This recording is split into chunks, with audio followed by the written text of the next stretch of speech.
Hello everyone, welcome to my top 5 Final Fantasy games. I'm actually a secret big Final Fantasy fan. You know, I know all the characters, all the games. I love Cloud, I love Erdrick, I love all of them. They're all great. And, you know, I thought, I'm such a big fan, I'm kind of an authority in this matter, I would say, personally. I thought, okay, what are my favorite? Let's put them top 5. You need to play Final Fantasy, you've never played it before. What are the games you need to play? And I'm going to list them to you right now. Alright, so number 5, that's going to be Final Fantasy Mystic Quest. Final Fantasy Mystic Quest is basically what Final Fantasy 1 through 6 kind of tried to be. They couldn't quite figure it out yet, though. This one's definitely the best 2D Final Fantasy game. You know, it's got the sick rock and roll music. It's got Zelda dungeons. It's really epic. It's a really epic adventure, and I would highly recommend it. Now, number 4, that would be Herges. I'm not 100% sure how to pronounce that. It's a wrestling game, and some people might say, that's not Final Fantasy. But it has Cloud in it, it has Sephiroth, it's got FIFA, it's got Ken. Everyone from the game is there. So I would personally consider it a Final Fantasy game. It's a very fun kind of wrestling game. If you like WWE and you like Final Fantasy, this is a game for you. Number 3, that would have to be Final Fantasy XII. Now, this game did something very interesting. It used a Roman numeral to represent the number 10, and an Arabic number to represent the number 2, which I find very interesting. It's definitely a new thing. I've never seen this before, and it's very impressive. I like it a lot. It also enhanced the game. You know, you got new mechanics, you got new costume mechanics, you got all types of new stuff. Great characters, great story, great game, highly recommended, and I think it deserves the number 3 spot on this list.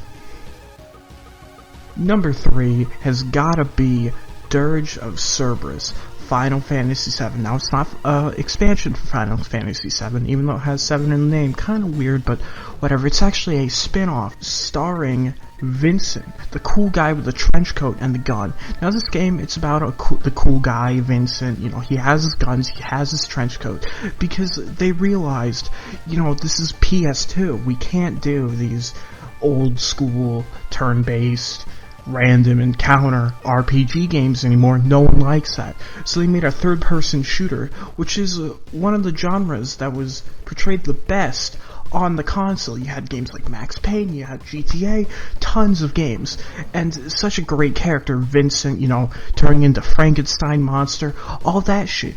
It's really cool, great game, and that is why it is number 3. Now, number 2, The Bouncer.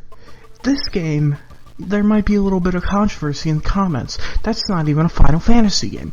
Well, personally, I would consider Kingdom Hearts Final Fantasy. At its core, that's what it is. It has Final Fantasy characters in it.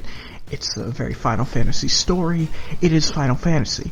And who is the star of this game? None other than Sora from Kingdom Hearts, all grown up. Look at him. He's on the screen right now. Now, knowing that this is a game starring Sora from Kingdom Hearts, we know that this is definitely a Final Fantasy game. Now, why is it number 2? Because it's great. Again, they realized we need to step away from an RPG, but not completely. This is a 3D brawler with RPG mechanics. You know, Goofy and Donald, they don't show up in this game, but I think that its original cast of characters is really great. Alright, well, I think we all saw this coming. We all know what number 1 is. We all know the best Final Fantasy game, and that is Mario Hoops 3-on-3. Now, Mario Hoops 3-on-3 is a Final Fantasy basketball game that includes Mario characters such as Mario, Luigi Mario, LeBron James, Donkey Kong. A lot of Mario characters join, but it also has Final Fantasy characters such as Edgar from Final Fantasy VI. Now, Edgar's inclusion almost brought this game down to being the worst Final Fantasy game. Just like Final Fantasy VI, it is the worst one. Everyone agrees on that. It's terrible. But because the game's gameplay and story are so good that despite having such a false character like Edgar, this still manages to be the best game in the franchise. I couldn't believe it myself, but playing back through it again, it's definitely true. Thank you very much for watching our video. Remember to like and subscribe for more Final Fantasy content.